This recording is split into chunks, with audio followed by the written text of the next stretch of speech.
Listen up, Toxic listeners. While everything rocks here on Toxic Radio, let me tell you about another place that rocks. It's Connecticut School of Broadcasting in Cherry Hill, New Jersey. Hey, it's Toxic Radio's Fishman from the Heavy Metal Happy Hour, and I want to tell you today about Connecticut School of Broadcasting in Cherry Hill. CSB has placed thousands of grads just like me in rewarding careers, on the air and behind the scenes in television, radio, audio and video production, new media, and sports broadcasting. Call 1-800-TV-RADIO or visit GoCSB.com. Listen, if you're searching for a career in broadcast media, you could get trained in 2 to 4 years, or you could get started in a career in a matter of months at Connecticut School of Broadcasting in Cherry Hill at a fraction of the cost of a degree program. The best way to see if CSB is right for you, I'd recommend you go to a studio tour at the Cherry Hill campus. You'll get a chance to test drive the studios and meet some of the instructors. Connecticut School of Broadcasting in Cherry Hill. Do what I did and call 1-800-TV-RADIO or visit GoCSB.com. Day and evening classes are available.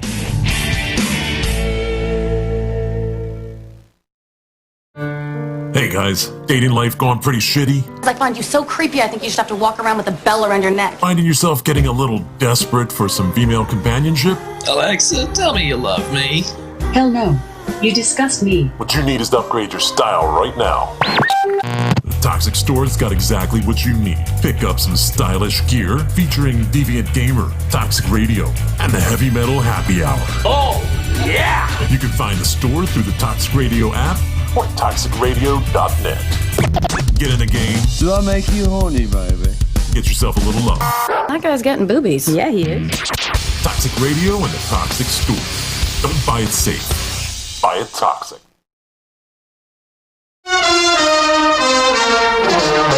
Planning your Saturday night can be a bit of a bitch. Saturday night is the loneliest night in the week.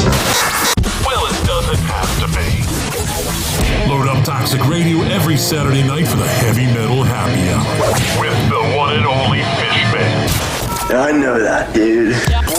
There will be interviews, ticket giveaways, a little bit of banter with Toxic Mike, and of course great metal from the 80s all the way through today. Starts at 7 p.m., runs until Fish says it's over. Everyone get out! Catch it only on Toxic Radio. Don't play it safe. Play it toxic.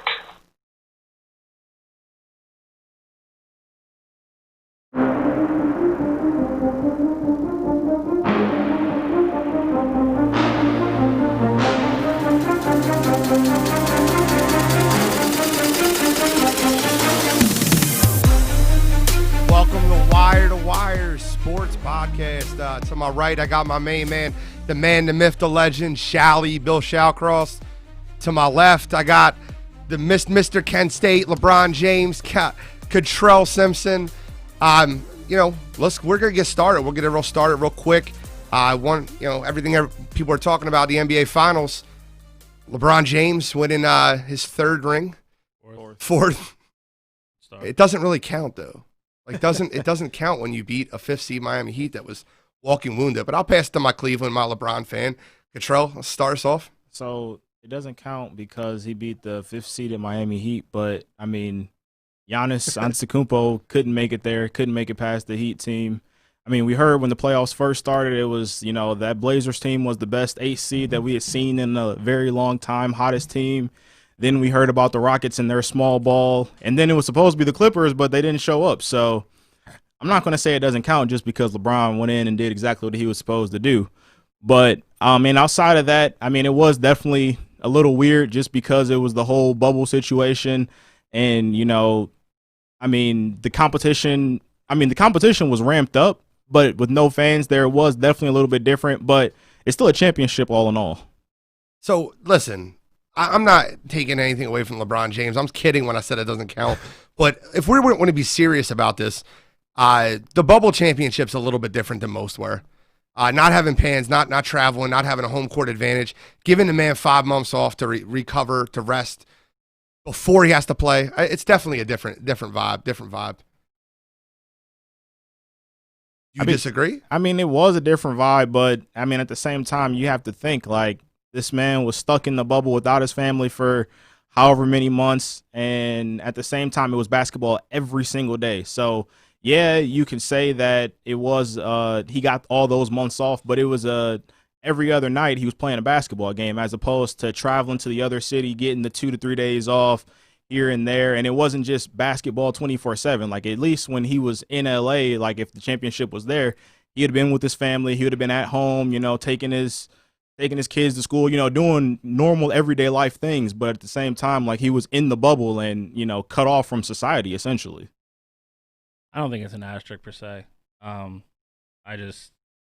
think all things being equal, everybody's playing in the same circumstances, though. So, like he said, you have people, everybody was there cut off. They got their families eventually. I do think the travel aspect and not having fans, I do think that plays into it a lot. You go into any arena for a playoff game, the atmosphere, if you're the away team, is crazy.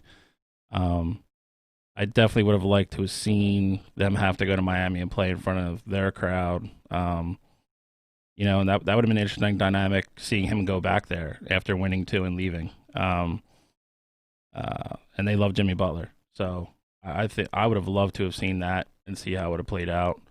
I think he benefited from Miami being a little banged up going into that series. But Jimmy can only do so much. I mean, that's just on paper. That was a mismatch from the get-go. I'm not surprised they won. No, not at all. And when Bam went down and when Goran went down, it wrapped it up for him and made it a little. I honestly, and you can say the thing you said about the Blazers being the best A seed. That's fans wanting LeBron to lose, saying that. Like, so the same things LeBron haters say about him that makes him feel better is the same thing that builds him up. That Portland team is, you're talking, that's not a good, they're a decent 8 seed. They're a normal 8 seed. They're an 8 seed for a reason. I mean, they were in the Western Conference Finals last year. Let's not forget that. Okay. Dame Lillard makes big shots. You can't, there's only so much that 2 people can do on that team. It's a 2-man team. I mean, and Jimmy was debatably not even playing a 2-man team the first 2 games of that series without Goran and Adebayo. So I don't know. Again, and then Duncan Robinson played out of his mind. Hero played out of his mind. I mean, that's what even made that a series. I would have loved to have seen him full strength, and again, traveling back and forth from LA to Miami. That's not an easy trip. I mean, you're doing that at least twice. We'll see what happens next year. I mean, I don't think they're the favorite to win. I haven't looked at the odds or anything yet, but I can't see how they'd be the favorite to win. Vegas thinks so. They are the favorite to win right now. They won't. Yeah, I don't think they will either, and I really would have loved to see the series versus the Clippers. I mean, I get it. Doc Rivers did a tough job in that series, and that's probably why I lost his job, and I'm kind of glad he's in Philly for that. But the Nuggets ran the same pick and roll the entire – like when they got down 3-1, it was just pick and roll to Nikola, pick and roll to Nikola. And not seeing that Kawhi Leonard, Paul George being able to match strength with strength defensively with LA, that was the series everyone wanted to see, and they let us down. And that's not LeBron's fault. And I bust his chops a lot. And I've said this before, and I'll say it here on air, is I think LeBron James is a great person. He's a great human being. He's an unbelievable athlete, but let's stop calling him the GOAT, man. Like, I know that's your argument, but let's stop that. Let's stop calling him the GOAT. He's just not that. He's not Mike. And the argument that I'll make, and I'm sure you're going to argue with me in a minute, but the argument that I'll make is simple. How many times did you see Michael flop? How many times did you see Michael let teams let his foot off their throat like he did with Miami? How does Jimmy Butler in that situation take 2 games from him? The same way Gary Payton took 2 games from that Bulls team when they were up 3-0. Wasn't just Gary Payton. That's Gary Payton. That's Detlef Schrempf. That's Sean Kemp. Sean Kemp. That's not just Jimmy Butler. And, Jimmy Butler, speaking of greatness, Jimmy Butler's 2020 finals, dragging the Heat to 2 wins, is very similar to LeBron James's 2015, dragging that team without Kyrie and Kevin Love to 2 wins over the Golden State Warriors. That's fair. I mean, we talk about the performance from Jimmy Butler, and I'm not going to take anything away from, he played as well as you could, especially under those circumstances. But at the same time, it's like one of the games they did win, Bam wasn't playing. The game clincher, Bam was playing. Goran was playing. So it's not like, those two, I get it. Those 2 would have been a difference for Miami. But let's be real here. If they were healthy for the whole series, are we still thinking that Miami wins the championship? No. That's not the point. No, but they were. I mean, you're talking about them playing. Neither one of them are anywhere near 100%. And I get that. But even if they were 100% and we don't think they're going to win anyway, what are we really talking about here? Well, the fact that they allowed them to win 2 games in that series. Michael would have swept that team. Agreed. This is a series. If you look at it 20 years from now and just look at it on paper and talk about it, you're gonna look at box scores and stuff and be like, who is Tyler Hero? Who's Duncan Robinson? Like, who are these guys? Like, oh, that's not fair to Tyler Hero. I don't think that's fair either. I think Tyler Hero has a career in front of him. And to that same token, like I said before, to that level, you think he's gonna be that guy? 82 games a night with travel. Tyler Hero will be a guy you know he's who he is. He's a 15 guy. You'll know who he is. He's not a superstar. You know who Detlef Schrempf was. Right, but he was also the third option on that team. That's fair. Tyler Hero's going to be the third option. Is he? Yeah, all the time. I think so. Yeah, we'll see. He could be a second option. I think it's interesting too because like I said, we were talking about that Supersonic series with the Bulls. They made the adjustment to put Gary Payton on Jordan, and they lost 2 games. I mean, I get it. They have other people there, but why couldn't he sweep that team? You talk about Jordan not taking his foot off people's necks. At that same token, why wasn't that series a sweep? How many Game 7s Jordan ever see? His None. entire career. No, he's seen 1, not in the finals. Not in the finals, none. Yeah, he's seen 2 1 in the conference finals. Yeah, and then 1 he lost with the Pistons against the Pistons, and I'm not going to make an excuse, but it's a different game. 100%. If you and this is one of my biggest arguments against LeBron. LeBron's style of game and the way he plays and the way he cries and flops, he would never make it back in the 90s. That's fact. He wouldn't. That's fact. And all the stuff that he's used to driving down and bumping into people and getting 2 free throws every time down the court, they're not fouls back in the 90s. He's just going to get beat up. And how many times does he pretend he's hurt on these fouls? That makes him so unlikable as a superstar, as a great superstar. How many times he pretends he's hurt to try to get a flagrant, or he gets hit in the head where he barely gets touched and you see the replay. Like, that makes me dislike him on the court. Superstars don't do that. Dame Lillard doesn't do that. I disagree. Okay. Yeah, so James Harden won MVP, and I mean James Harden is known for doing it. James Harden doesn't win the playoffs. James Harden doesn't, ever. But he's won an MVP. He's a superstar, is he not? Nobody's comparing James Harden to Michael Jordan. No. And I get that, but like you said though, it's a different game now. You got to do that kind of stuff to get these kind of calls. Back then, if he knows he's not getting those calls, you're not going to do it. You see a lot of players flop and do this thing. I mean, Marcus Smart does. I get it. You know, he's not that same caliber player, but there's a lot of players in this league that do that to try and get the advantage in the game. Correct, but they're not Michael Jordan. They're not Kobe Bryant. They're not. And I understand that, but they're playing in different eras. Of course, they're not. Kobe played in the same era. Kobe did play in the same era, but flopping wasn't as big as it is now. I don't think I can ever remember Kobe Bryant ever flopping. Fact. That's fair. Like, ever. That's fair. But it's a different breed, and that's why I'll make the argument. I think Kobe's closer to MJ than LeBron is. I mean, that's a fair argument. I think LeBron's just too talented. So I think LeBron, I think talent-wise, I think they're equal. I think LeBron is kind of like you mentioned earlier. He's physically just a better athlete. He's 6'8", and he's built like a linebacker. And he runs like a deer. Yeah. I'm never gonna discredit what Kobe did, but I think that argument is just I just disagree with it just solely because when Kobe was in LA by himself, he didn't do anything. With LeBron, no matter what team he's on, no matter who's around him, you're like, that guy might have a chance. Like if they get going, maybe they'll make the finals. LeBron last year in the West did nothing. And he was hurt very for 20 similar games. team to Kobe. 20 games. 20 games he was hurt. Stop. When he went out, he was the 4th seed. 4th seed. They went 5-15 in his absence. So Kobe made the playoffs every season. That's not the point.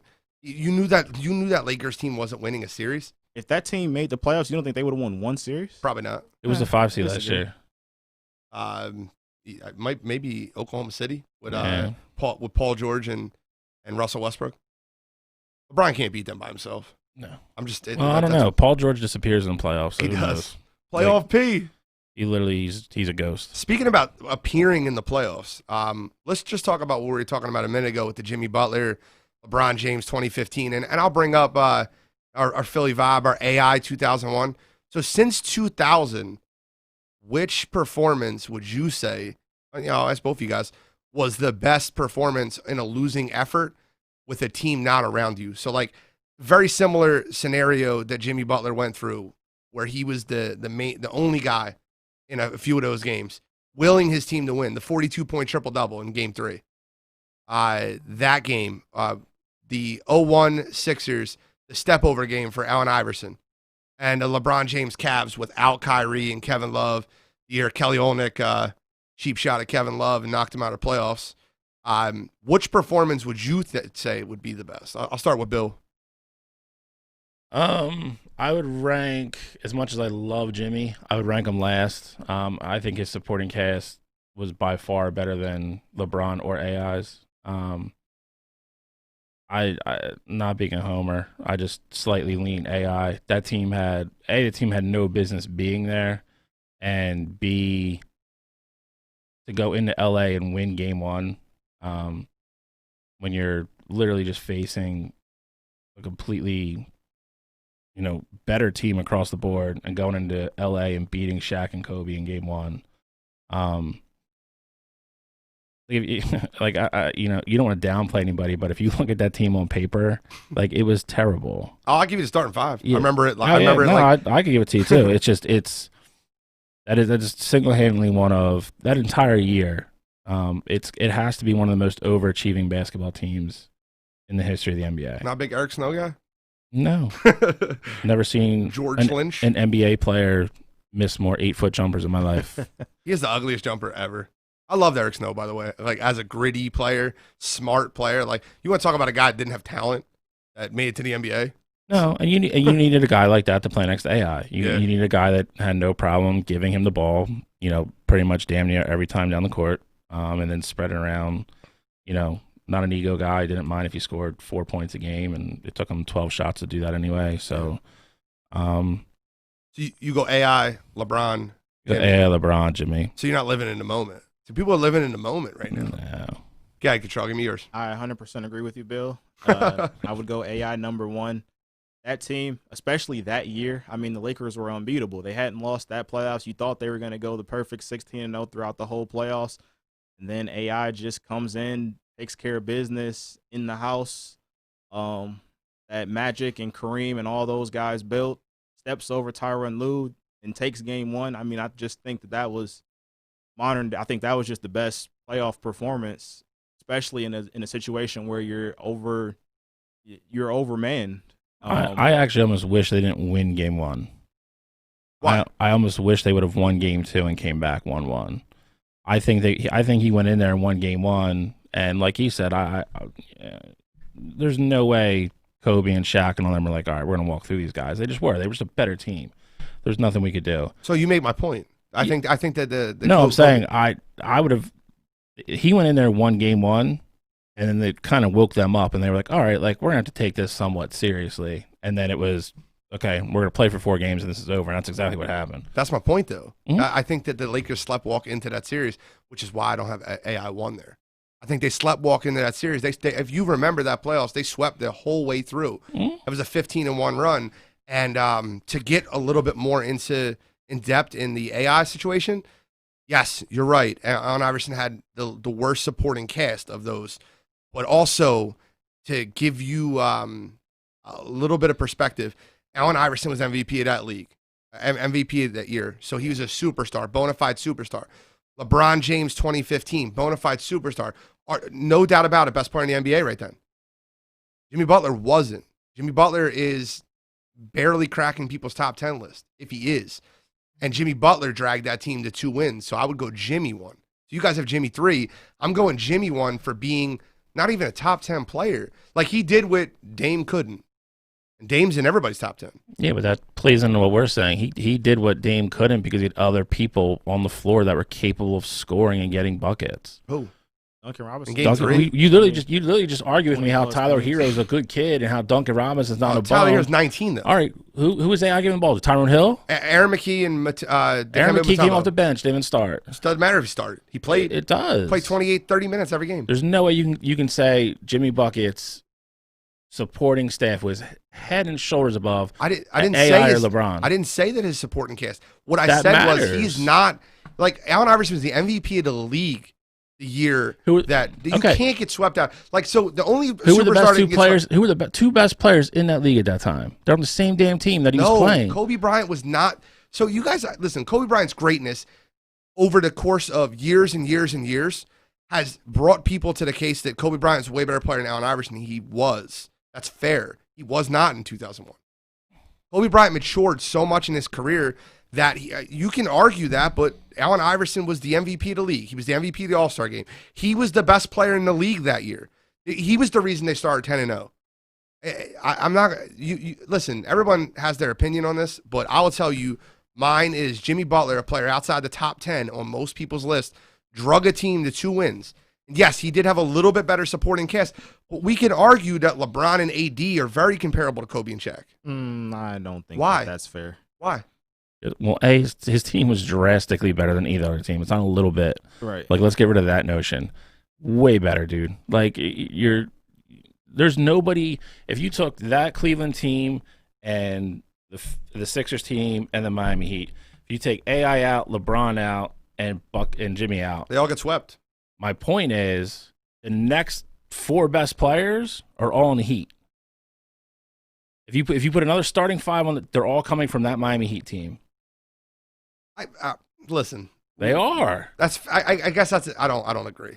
I don't agree with that. So are you What do you taking think? you taking Tristan Thompson? Is that Well, what it is? stop. You can do that, but yeah, you had JR, you had Amon Shumpert. They were both playing very good basketball in Oh, 2015. man. Are you JR giving me and J.R. Amon Smith, Shumpert. bro? Yes, Like, I am. Come on, JR dude. First of all, just because J.R. Smith forgot about how much time was left on the clock or what the score was, does not mean he wasn't a good player in 2015. I'm glad you brought that up, actually, because had the Cavs won that game, I think that performance would have been the best performance I've ever seen in the past, like 20 years on a team that's undermanned. Yeah. At 51-8-8, like that game, especially, like, you know, KD on the Warriors, and you knew going into it, you know, last year they had lost 4-1, so, like, you know, that was their first game. That was game 1, them going back into the series. This time they don't have Kyrie, and it's like, wow, this LeBron's really giving these guys a chance to win. And so I think if JR remembers the score, or even people forget, George Hill missed a crucial free throw that made J.R. Smith that put J.R. Smith in that situation where he could forget the score. George Hill hits that free throw. I think the Cavs might pull that one off. Like, and I think that may have been the best performance for an undermanned team.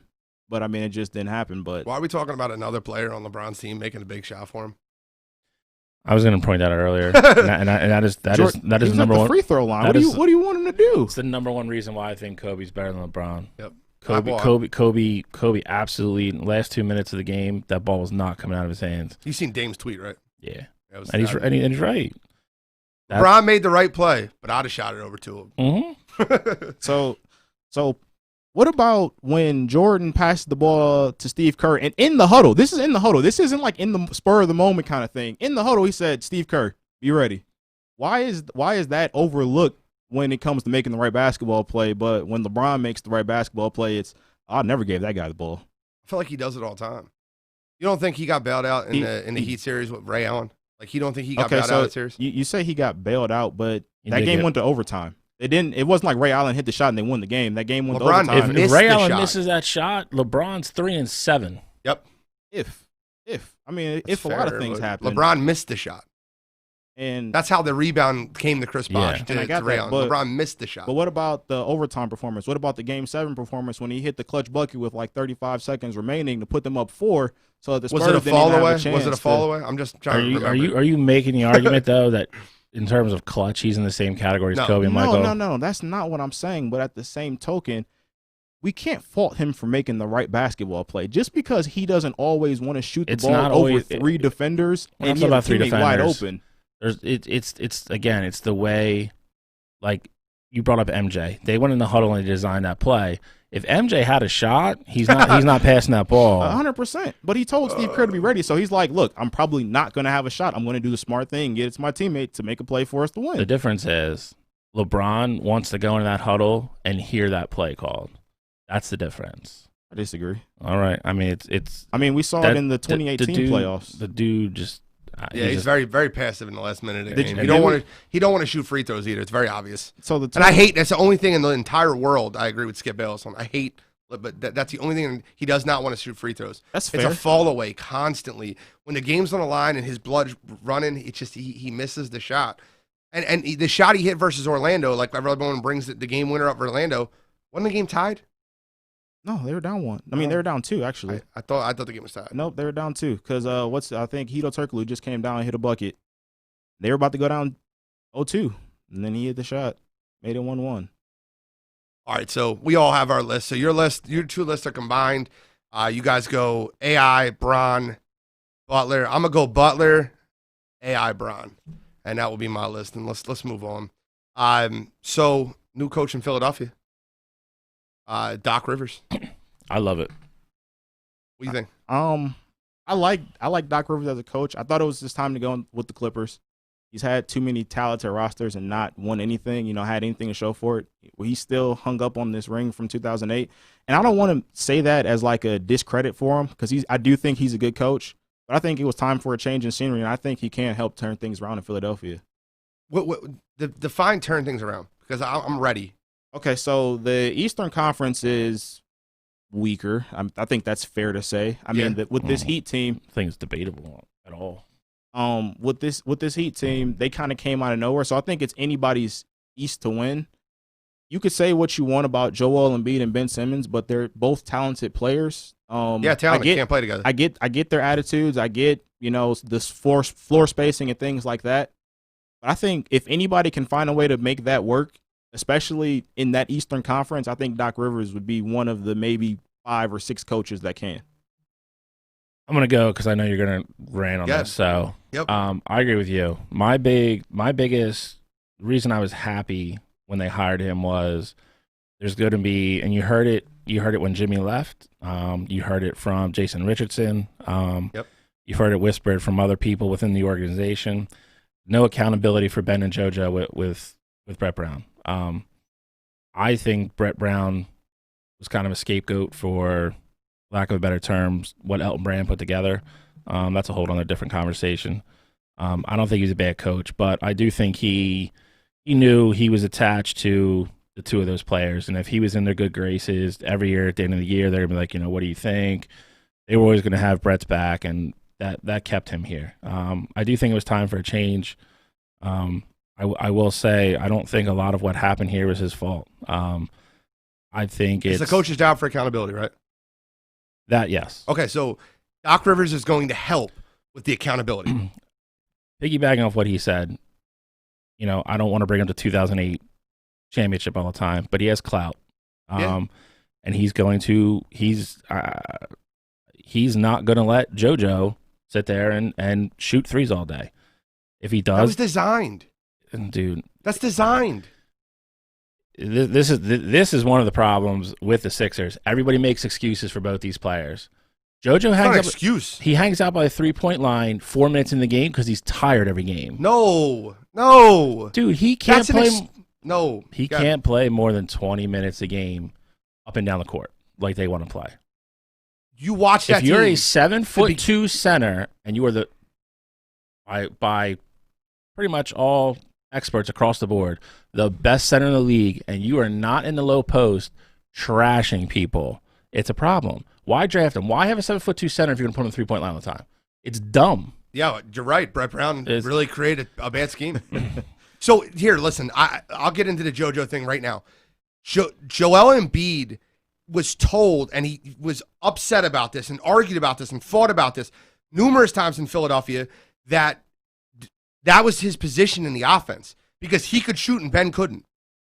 And that drives me nuts. We talk about Joel standing by the 3-point line. That's by design. You watch that offense, that's by design. Those handoffs, those dribble handoffs at the top of the key are by design. My whole point is you're not going to get that this year. He's going to play in the low post. Then what's Ben going to do at all? This is a Ben problem. Yes, correct. And it is a huge Ben problem because you're making my point. Doc Rivers is a good coach, and he's going to have an awesome job with accountability and helping people work harder. That roster is designed to fail. To Cottrell's point, Cottrell, let me just speak to you as simple as I possibly can. You're right. They will improve. And if you mean by improving us sniffing a finals and getting there and losing 4-1 or 4-2, to a team that knows how to play basketball, that's not built just on talent, that's fine. But that's not what we're looking to do.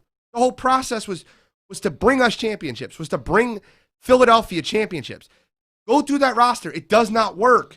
And yes, you're right. It's a Ben problem. Ben needs floor spacing. Joel needs floor spacing. Tobias needs floor spacing. Al needs floor spacing.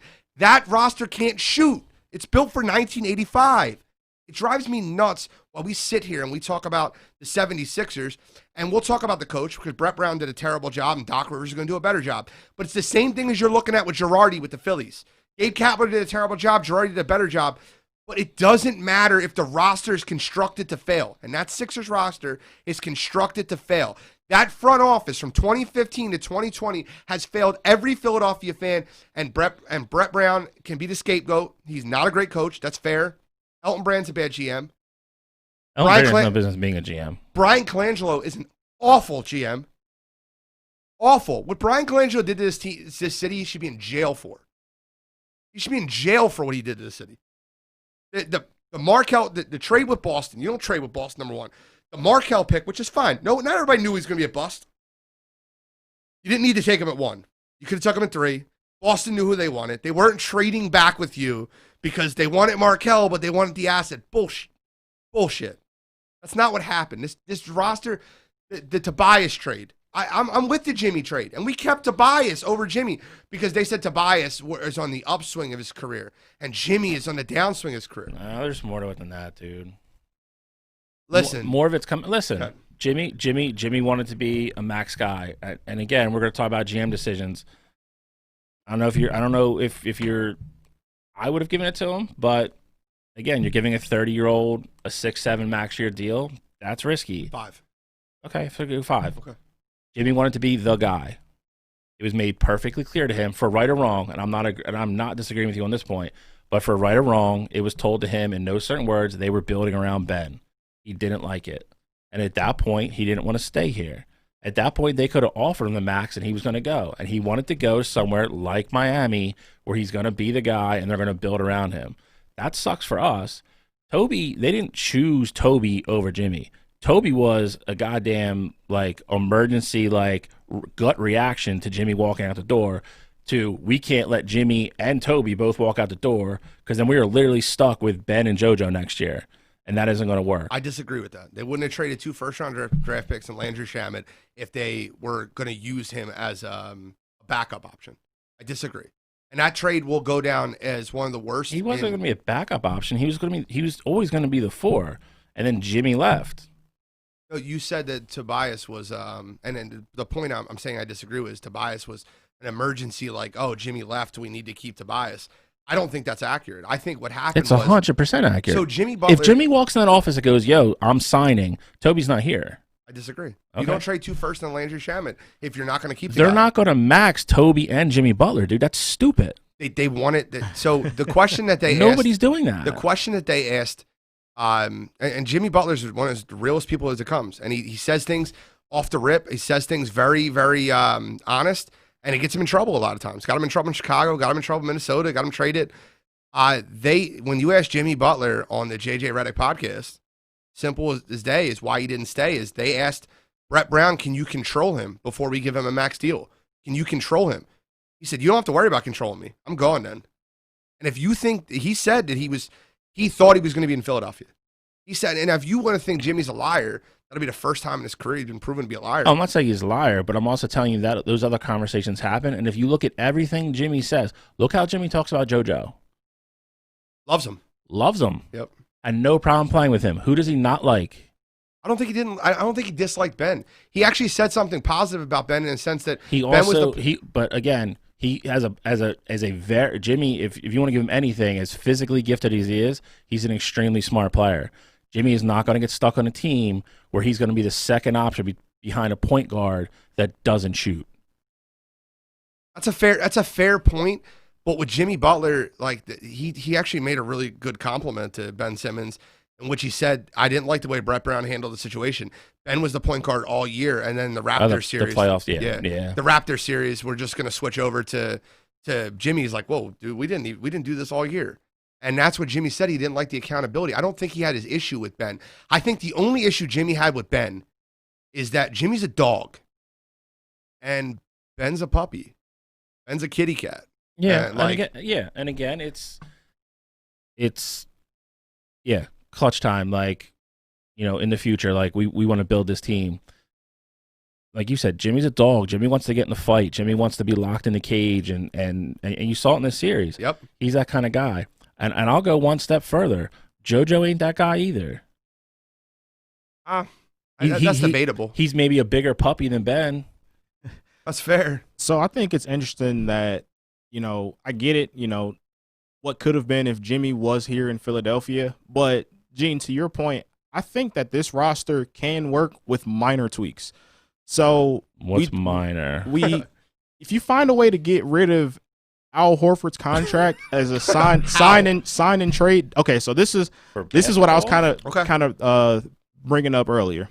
So Danilo Gallinari is going to be a free agent. I get it. He's not a guy that's going to a great name for you, but he's going to give you what you need, which is perimeter shooting.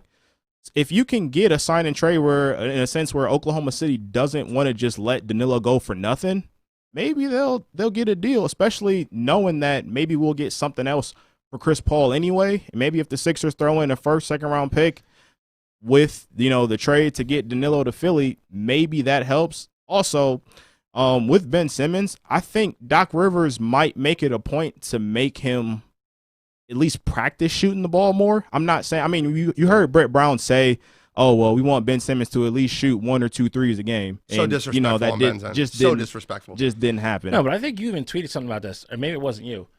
I'm tired of going on Twitter every day and seeing videos of Ben Simmons shooting the basketball. I'm tired of it. That's fair. Because when you get in the game, he doesn't do it.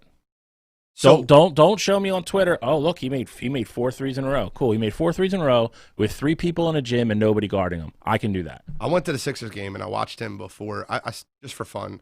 I watched him in pregame, and you're talking about uncontested 3-point shots. Mm-hmm. Practicing before the game, he went 29 for 76.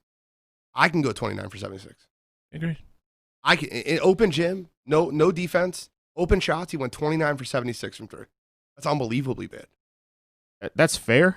But even if let's say he shot 25% from 3, not good by any means, but at least the threat is there, and you're not going to have teams sagging off to the free throw line. Because if you give it to him, and he's probably going to take it. And I get it, if he's only making it 1 out of 4 times, you'll probably live with those odds. But at least threaten it to the point where you can stretch the defense. You're going to get in the same situation. People are going to do what Brad Stevens figured out. And Brad Stevens will absolutely take those odds. You're going to make 1 out of 4. I'll give you your 3 points. I'll take the other 3 rebounds, and we're going to have more points per possession than you guys. When Brad did that to the Sixers a few years ago, it was so embarrassing. Yep. You want to talk about they were playing him in the box? It was one of the most disrespectful things I've ever seen. Yep. But it was smart. But I think with Doc Rivers though, maybe he can get into his head like, hey, all these teams are disrespecting you. Show them why they shouldn't be disrespecting you. I wish that Ben had that talent. I wish Ben had that heart though. I wish Ben had that heart. Maybe Doc can get it out of him. I hope so. Doc has had some dogs in the past. Like, if he can get, maybe KG comes to one of the practice. I mean, I doubt it. I doubt it. I would love that. It. But, KG comes, or, FaceTime call, whatever. Hey, you got the talent. Be a dog. Doc's the guy. He's going to get the most out of you. He brought me a championship, the only one I have in my career. If you believe in what he's telling you, you can be special. Just something like that to get Ben going. And we got to remember, Ben's still young. I get it. He's not, 18, 19, but he's still a young player. He can still develop and turn into a better shooter. Trade him. I'm going to say it. I'll continue saying it. I think you have to have at least 1 year with Doc before you just go right ahead and trade him. I would trade him. I was the one that was arguing, and I will literally claim victory on this, that I was right when everyone told me I was wrong. I wanted him to trade him for the 2nd pick last year. Memphis wanted to do that deal. I would have took Ja Morant, and I would have been happy. And that roster would look 1,000,000 times better with Ja Morant. 1,000,000 times better with Ja Morant. If you did Ben Simmons for Ja Morant right now, Memphis would laugh at you. Straight up. And I wanted to do it last year, and the Sixers wanted more. They wanted the number 2 pick and more. And I wanted to do that trade, and everyone told me I was nuts. And watching this season, Ja Morant's a superstar. I'll trade him for LaMelo. I will, Oh. and that's fine. I'll trade him for LaMelo. LaMelo's basically a 6'7" version of Ben Simmons that can shoot a little, and he's got great court vision. A tiny bit better. That's what you're getting. I don't know. Floor spacing. It's Ben needs to have a shooter next to him. That is why He needs 4 shooters next to him. No, he doesn't. He needs 1. If you have a decent 4 like we had with Toby last year, and you have Jimmy next to him, what that changes is your best defender is now guarding Jimmy Butler. Ben is now guarding your most likely smaller, not as good defender guard. That allows him to go. Ben's guarding Jimmy Butler. I'm talking about if Jimmy Butler's still on this team. Oh, okay. That worked because their best defender is now guarding Jimmy Butler. Ben is getting a smaller guard who's not as good defender. He can take him down low, do all that stuff. JoJo's still going to do what JoJo's going to do because, and again, that's why he frustrates me. When he wants to play, nobody can stop him. Christmas Day is a perfect example. He took that game over and shoved it right up Giannis's ass. Embarrassed him on national TV on Christmas. When he wants to play that way, he can do it, and there's nobody that can stop him. There's games he gets lazy. He's always hurt. He's tired. He starts chucking up threes. You ever notice they're not nationally televised games, the games he gets lazy? Like, I'm serious. You ever notice that the games he gets lazy are not nationally televised games? Like, JoJo plays for the moment, and when he plays in the playoffs, he doesn't get lazy. And his team's going to make the playoffs. He gets bored in regular season games. Like, let me go back to the injury. That separates goods from greats. 100%. You're absolutely right. But let me go back to the year he hurt his knee and came back and played like an idiot because it was a nationally televised game versus Russell Westbrook or James Harden. I forget. It was either Rockets or the Thunder. I forget. But he played the nationally televised game, hurt his knee even more, and was out until the playoffs. JoJo, Doc Rivers can probably get a lot out of JoJo. I think he can. I think Doc Rivers will have the biggest effect on JoJo. I disagree. I think it's going to be Ben. And we'll agree to disagree. And the only reason the only reason I say that is, again, we've seen that out of JoJo. We've seen JoJo take over games. We've seen JoJo go head-to-head with the biggest players in the league and beat them. I think you're going to see a more simple game out of JoJo. I think you're going to see JoJo down low a lot more. I think you're going to see a bigger improvement in Ben because I think to his point, Doc is going to call plays that is for Ben's first option to shoot, and he's going to keep calling them until he starts chucking them up. And to get back to the accountability thing, you're going to see it. I think if he is on the sideline calling, hey, 13, whatever, and it's his shot and he doesn't take it, he's going to pull him out of the game, and he has the clout to do it. He does. And that is one of the biggest reasons I'm excited for it. The Horford JoJo thing is just mind-boggling to me that they can't figure out how to play next to each other. It's not just Horford JoJo. All right, so you're leading me into the topic that I wanted to get into. Go ahead. The GMs in Philadelphia are awful. Correct. They're terrible. I talked about this. No, not true. Outside of Flyers. Fletcher's done a great job. Fletcher's done a great job. The GMs in Philadelphia of the Sixers, the Phillies, and the Eagles are brutally awful. And I don't want to make this an all Philadelphia show, but I'm going to. So we looked at the NBA. We looked at the 76ers roster. It's not constructed right. They all can't play together. Toby drives the lane, isn't a great shooter. Al plays post game. He's not a great shooter. JoJo's not a great shooter. Ben Simmons is not a great shooter. You look at that roster, it's not constructed right. And they might not be the worst general managed team in Philadelphia. So it's so bad. I want to add a quick tidbit on that. I think Doc Rivers coming in might actually help out with the Sixers GMing issues because I think not a lot, but there are going to be some free agents out there, decent free agents that are going to be like, I want to play for Doc Rivers, or I've played for Doc Rivers in the past, and I know how good of a coach he is. So I think that in turn might help out Elton Brand a little bit with the Sixers front office. That's a fair point. Don't disagree. Oh, that's a fair point. So let's move to the Phillies for a second. All right. So the JT Real Muto news came out, and we got talked about. We told that it's probably not a good chance that he gets signed here. So we're talking about bad GMs and McFailure and Clentak. I'll call him McFailure all day. And Clentak have really considerably screwed up this franchise for a long time. No, you have to spend your way out of it. But if fans come back next year, they can spend their way out of it. They're in a big enough market, and they have enough TV money to do that. So that to that end, it's not the end of the world. They They can do that. My biggest issue is you trade away a potential number one. You trade away our best catching prospect to get the catcher to come here. I don't know how much easier it could be that even before he came here, he was very close friends with the guy you literally just decided to build your franchise around for the next 13 years. The guy that hits home runs and crosses home plate and screams up in the box to sign JT. Yep. And you somehow don't get it done. It breaks my heart. JT Realmuto will never play for this team again. Nope. I said this right before we came on air. Clentak's been a disaster. The one thing you could say under Clentak, in general, they've drafted okay. Moniak's been a bust. But in his defense, that year, year, drafted okay. Here you gotta remember, dude. Baseball is like 150 rounds of draft. Like It's fair. it's So what's their prospect system looking like right now? their farm system's not bad. It's in the top 10. It is. It's just the problem is they're all young, like young. Like you're talking like 18, 19, 20-year-olds that are not going to be up in the major leagues anytime soon.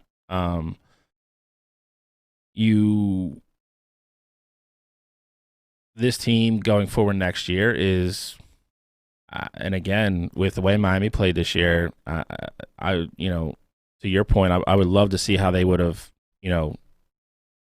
phased out over a 162 game season. I don't think they would have kept that pace up. But the scary thing is, again, we gave them their ace in our division. We gave them their starting catcher. And everybody on that team is young. Atlanta is hands above the best team in the division. Agreed. That's hurtful to say too. I mean, I'm listen, sorry to see a tomahawk chop. I agree, but I hate to say, Garbage. you take out the couple really good years we've had, they've been the standard in the East for 30 years. 30 years. Yeah.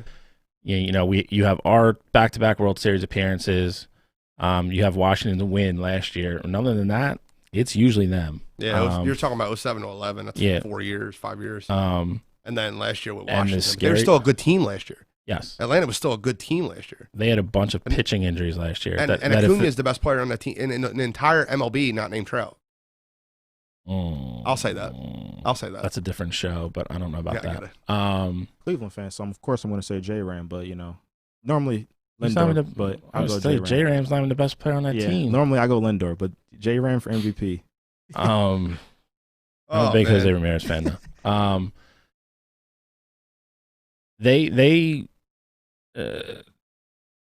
think the scary part is and they're in the same, kind of the same boat as the Sixers. They got the right guy to coach a team.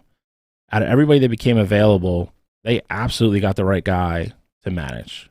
Ex-player, knows the game in and out, has been successful at every level, and everybody that's ever played for him loves him.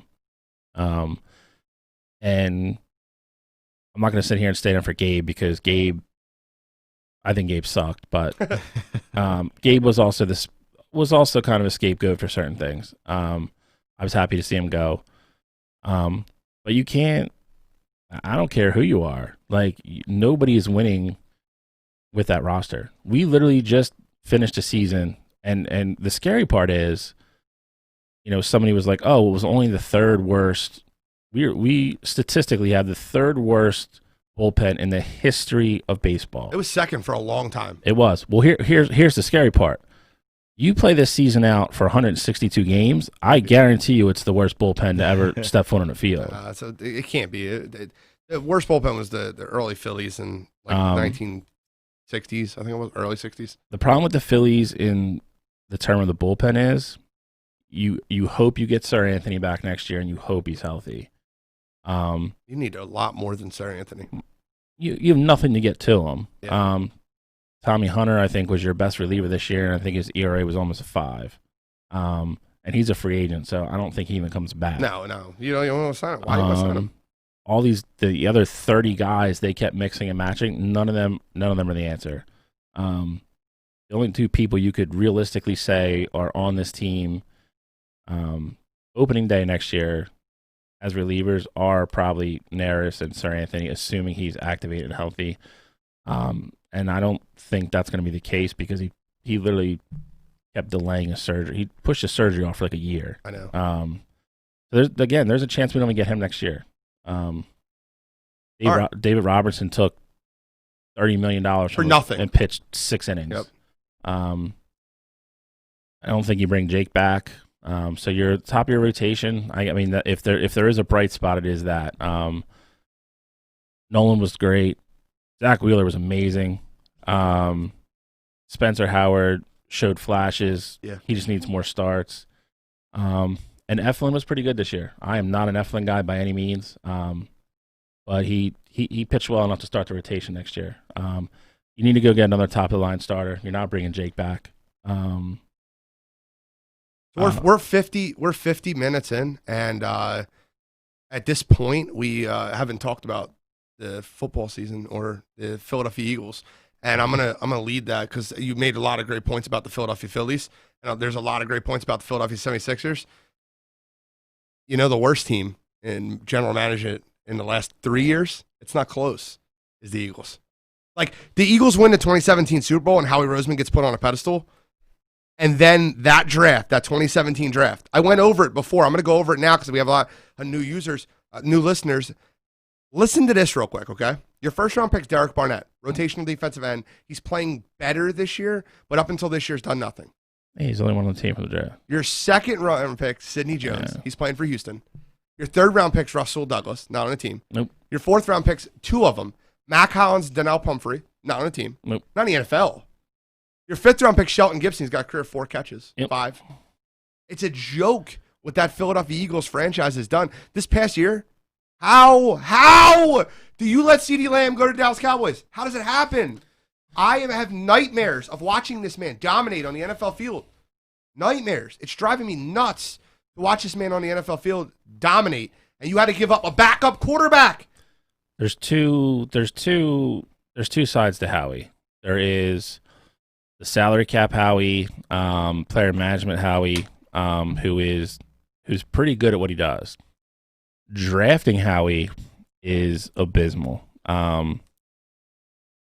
There's again, the last couple years, you could go back over, and redraft drafts, and it is terrifying the people that we either didn't draft or people we missed on. The Metcalf thing is going to haunt us. Thank you. Forever, because JJW is literally trash. And Metcalf has literally become the number 1 receiver in Seattle. And we didn't draft him because couldn't run routes. He couldn't run routes. He couldn't separate, and he didn't have consistent hands. The damn kid is an absolute specimen of a human being. He's a stud. And he's probably close to a top 10 receiver in the entire league. And we picked JJAW instead. The CeeDee Lamb thing this year. Yeah. I like Jalen Reagor. I do. I don't mind Jalen Reagor. I scored Jalen Reagor as the 4th wide receiver on the board, but the number 1 wide receiver on the board was there. He was there. Wait, Gene, quick question. Yes, who did you have the 3 above him? Henry Ruggs, Jerry Jeudy, and CeeDee Lamb. Okay. Yeah. I had Ruggs 3. Okay. I think Ruggs is just a little bit more polished version of Jalen Reagor. I think they're very similar players. Gotcha. Brandon Ayuk's a very good one, too. I had him 5. I think I'm about the same. I got Justin Jefferson ahead of Reagor. I got Reagor at 5. But, regardless, you still got to get one of those top guys. Even if you do have to trade up, the Jalen Hurts thing is, Gene, you kind of hit on it already. He's going to be your backup quarterback at least for the next 2 to 3 years because, you gave Carson all that money. The Jalen Hurts pick is unforgivable. No, it's not. You're right. And I think terrible. It's fireable. What makes the whole situation with Philadelphia worse right now is that not only are all their receivers hurt, but I don't know if you guys tuned in at all to that Raiders-Chiefs game. Nelson Aguilar looked like he could actually play football. I know the He had I those know what games it here, is though. here. Yeah, he's a with mental him. midget. He had those games here where he should have flashed, and you're like, oh, there's the guy. There's the guy that like we all want to see. There's the 8-catch, 135 yard, 1 or 2 touchdown game. 2017 season, the whole season. And he then, played well. But then the next 2 games, he's 3 catches for 30 yards. Right. He's a mental midget. And he is. I think it's easier for him to play in Vegas. I do think the mental thing of him playing, for lack of a better term, under the spotlight here.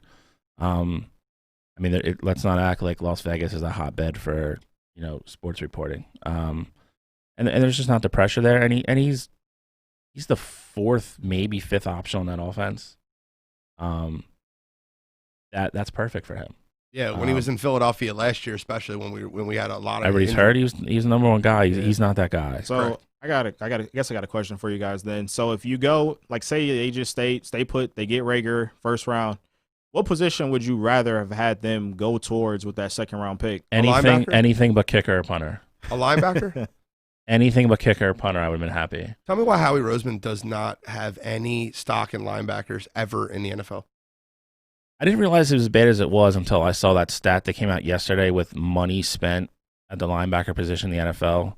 And like the average NFL team, I think the highest is like 49 million, and like the average is like 30. And what are we, $3.9 million or something? Something insane. And then not to mention we cut a decent one. I don't know, dude. I don't know, because I don't know. How's Nathan Gary employed? Can you help me with that one, Petrell? I have no How's idea. he employed? But do you think any of it is... Who's behind him is the question. Doesn't matter. I mean, it doesn't matter. You could play that position better than he did. No, I'm slow. I can't play. Do you think there's... So is he. Did you watch any the last touchdown of the game? Any correlation to Andrew Berry not being... Like, the whole analytics department, like, just being a little bit different? Is that part of it, or do you just think it's just Howie just dropping the ball? We have both said this to each other, so I'm going to say it. Go ahead. The problem with Howie Roseman is Howie Roseman, overthinks everything, and Howie Roseman always thinks he's the smartest guy in the room.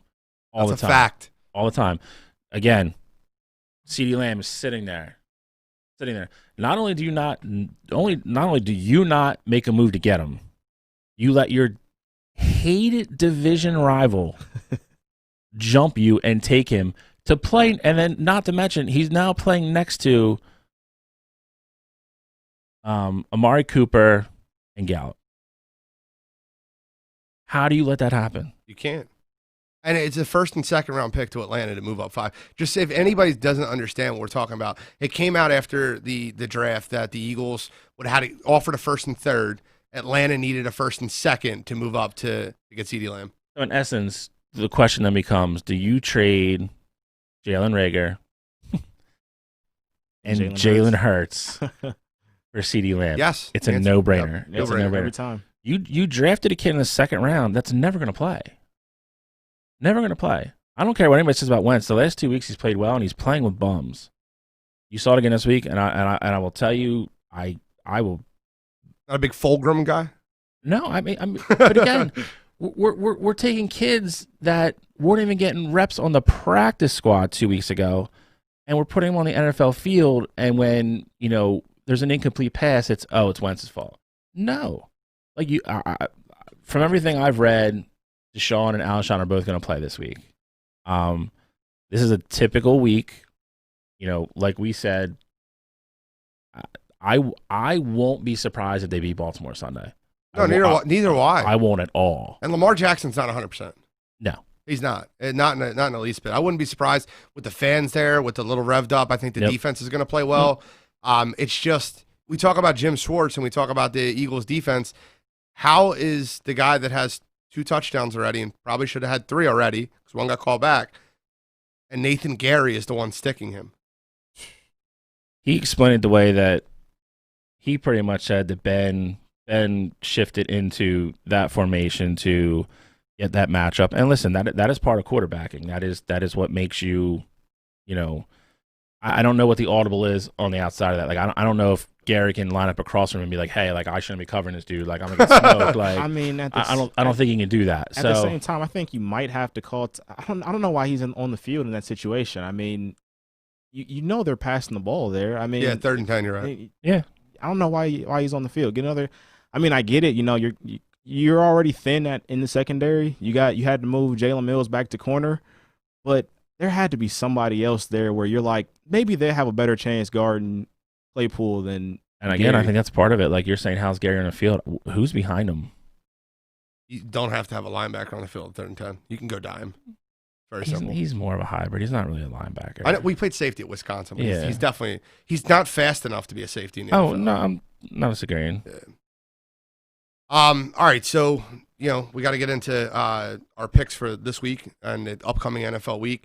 After Buffalo got the doors kicked off from last week, they're gonna have to. They have a really tough game this week. Anybody have their best bet of the week? I'm sure you guys looked at the games, but anybody have their best bet of the week? I don't really have my best bet. I mean, this is going to be the homer bet. I got the Browns covering the spread against the Steelers this week. I mean, I get it. The Steelers are, 4-0. Browns are 4-1 right now. I know this is a game that we were kind of probably going to talk about just a little bit here, but I think even though Baker Mayfield is not going to be 100%, I think they find a way to get it done against that Steelers team. Okay. Shally? I don't know why this game keeps sticking out to me. I really think Carolina's going to beat Chicago. There's a couple other really easy games this week. I think the Cowboys, as much as I hate to admit it, I think everybody's on that Arizona bandwagon right now going in because Dak got hurt. I think Dallas still wins that game. And I think Green Bay goes into Tampa Bay and smacks Tampa Bay around. I disagree with that. I think Tampa Bay gives Green Bay their first loss of the season, by the way. So we'll be on the opposite ends of this fence. We can talk about that next week. I think Green Bay is a very good football team, but I don't think they're going into Tampa Bay and winning that football game. I don't. And I think the spread tells you everything you need to know. The spread's a 1-point spread, right? I think that tells you everything you need to know. The money's going to be heavy on Green Bay in that game. And Tampa Bay's going to win that football game. Tom Brady's going to throw for 4 or 5. He's going to get up for the game. Godwin's back. Evans is playing. I honestly think that it's going to be a high-scoring game. You might want to bet the over. But betting the Tampa Bay Buccaneers is pretty, in my opinion, pretty good bet. But we'll disagree on that. We can kind of talk about it next week when we talk more about it. As far as your Cardinals-Cowboys game, I don't know what Dallas team shows up. Dallas is still going to move the ball, but they can't stop anyone. Who do you stop on that? Well, I mean, I don't know how much Arizona's going to slow down Dallas either. I will tell you with Dalton playing, it's going to be a slower paced game. It's not going to be an up and down. Like you're going to get a heavy dose of Zeke on Sunday in that game. You're talking 25, probably 30 carries if it's a close game.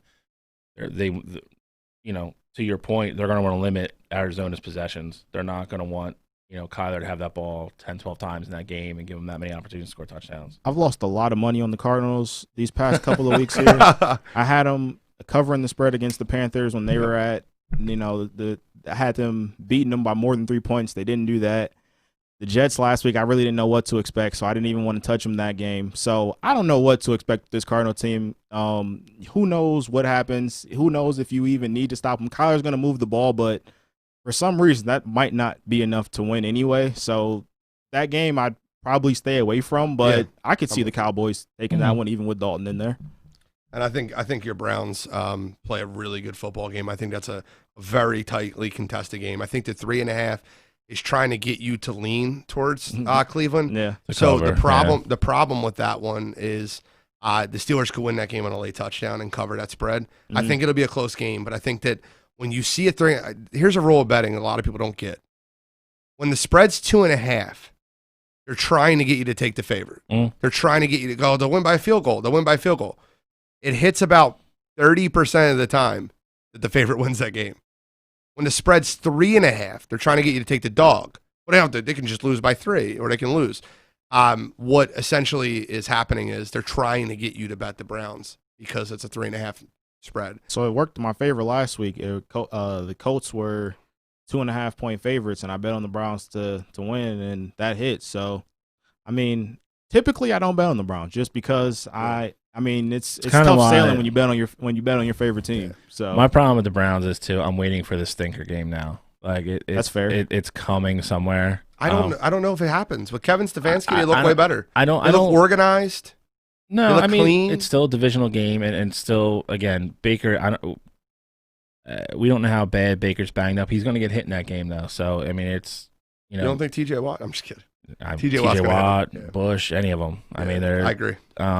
he's going to get banged up a little bit in that game. All right, so let's get on the record with 3 games right now. We got to wrap up right now. We're 10:05, so let's get on the record with 3 games. We'll wrap up and we'll see how we did next week. So for my 3 games, I'm gonna take the Eagles plus the points. That's my homer in me, but I think that they play well. I think they're gonna cover the spread. I don't know if they win the football game, but I'll take them plus the points. The next game I'll take with the spread is I'm taking the Tampa Bay Buccaneers, so we'll be opposite on that one. I'm gonna take the Buccaneers plus 1 if I can get them. If not, just take a money line. Worst happens is you push. That's probably going to be a pick 'em by the time kickoff comes. Anyway. And I think I agree with you. I think the Panthers beat the Bears. So they're my 3. I'm going Eagles outright. Outright. Out. I have Dallas holding on at home in a very close game, probably a last possession game. And then I still think after watching Tampa Bay last week in Chicago, I don't know. I think Green Bay goes in. You have to stay with the Packers. You can't change that now. I'm not changing. Right, Those are my just 3. making So I'm going with the Rams are 3.5 point favorites against the Niners. I think they blow that out the water. The 49ers just couldn't. so they're banged up, man. Yeah, it's really unfortunate what's happening to them. So, but I just got the Rams winning big there. I think 10+. I know it's a division game, but I still got the Rams big. Bill, I'll agree with you with the Packers covering the 1 point spread. Yes, I love being on the opposite end. I think they'll Aaron Rodgers will take care of business against Tampa Bay. And then I got to go with Cleveland. I mean, they're 3-point dogs right now. I got them winning outright. So, after all that, he goes outright, going into Pittsburgh and winning. Yep. So I don't think they win Sunday. I will tell you the reverse of that game in Cleveland. I think they beat Pittsburgh. That's fair. I will want to I do think they split this year. There's a couple of people been commenting on the chat line, and we haven't really got a chance. We have a lot of things that we didn't even get the chance to go over. I hope you guys can tune in next week. But I will address one. Biggest Carson Wentz hater in the outside of Elliott Shore Parks is Jeff Judge. Comment on the text line, and I'm gonna be I'll make a bold statement for you, Jeff. Carson Wentz will win a playoff game within the next 2 years. And Carson Wentz will receive MVP votes within the next 3 years. So I think that the Eagles need to surround him with the weapons. I think that Carson Wentz is the real deal. I've said that. I've been very consistent with that. Anybody that thinks the Eagles should have kept Nick Foles over Carson Wentz just isn't watching football. Nick Foles does not do this for 16 games a season. I'm sorry. I love Nick Foles. Stop making me speak badly about the guy that brought me a Super Bowl. However, Carson Wentz wins a playoff game in the next 2 years. And also, I will follow that up by saying Carson Wentz receives MVP votes within the next 3 years. So let me make that clear so you guys hear that. And anybody else want to leave a statement before we wrap up? Go next Browns. week we're going heavy. I mean, we're gonna have World Series stuff, obviously. Oh yeah, definitely. More football. Tampa Bay's on fire, by the way. They might win the World Series, which is wild. UFC. Big UFC. Gaethje. Gaethje Khabib. I can't wait to talk about that next week. We're going to have a ton on the show. I appreciate everyone that hopped in tonight. Thank you guys very much. This is Toxic Radio. Thanks. Wire to Wire. See you next week.